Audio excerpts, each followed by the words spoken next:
Okay, what's up? Welcome to this video. What is a generator expression in Python?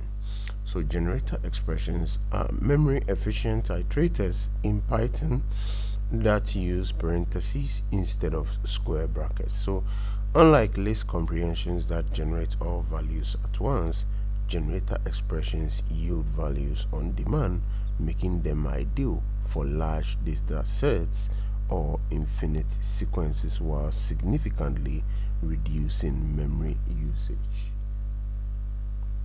So how do generator expressions work? Generator expressions are lazily evaluated, producing values only when needed, and this on-demand approach efficiently handles large data sets or infinite sequences without memory constraints.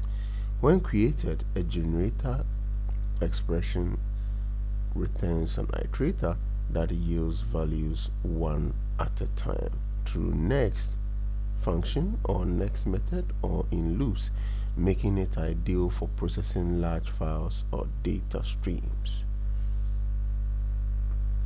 So we have a generator expression example, which is the numbers is equal to x multiplied by x for x in a range of 100, 1 million.